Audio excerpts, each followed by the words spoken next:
يا ترى هم ليه عملوا المعبد ده؟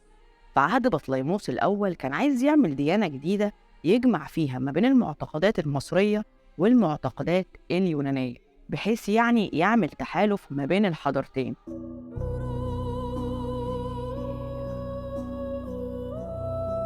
خلينا أتكلم معاك النهاردة يا صديقي عن أشهر أثر كان موجود في اسكندرية القديمة، معبد السرابيوم.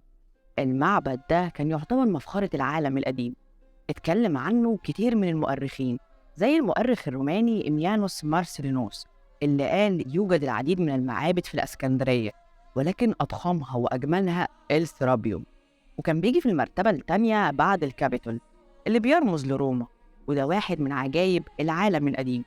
يا ترى هم ليه عملوا المعبد ده؟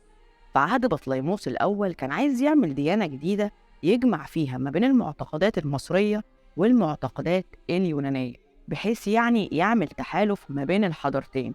فعمل لجنة كانت مكونة من الكاهن المصري مينيتون واليوناني تيموثيوس، وبعد محاورات ومشاورات كتيرة ما بينهم قالوا بس محور الديانة الجديد هيكون الثالوث المقدس، اللي هما الإله سيرابيس وإيزيس وحربقراط، أو حورس الطب. إيزيس وحربقراط من الآلهة المصرية، بس سيرابيس إله مصري يوناني، واشتقوا اسمه من العجل أبيس وأوزوريس فبقى سيرابيس. وقالوا كمان احنا عايزين نعمل تصور جديد للإله بحيث يكون متناسب مع معتقدات اليونانيين، فقالوا احنا هنعمله راجل بدقن بحيث يكون في الشكل مشابه للإله زيوس اللي هو كبير الآلهة بالنسبة له. من النقوش اللي لقوها على ودائع الأساس بتقول إن المعبد بيرجع تاريخ تأسيسه لبطليموس الثالث في الفترة ما بين 246 ل 221 قبل الميلاد، واللي صمم المعبد المهندس اليوناني بارمينيسكوس. للأسف الشديد المعبد مر عليه أكتر من أزمة، أولهم لما اليهود عملوا ثورة في عهد الإمبراطور تراجان وتم تدمير المعبد الثورة دي، بس في عهد الإمبراطور هادريان تم ترميم المعبد مرة تانية وضاف للمعبد تمثال كبير للعجل أبيس.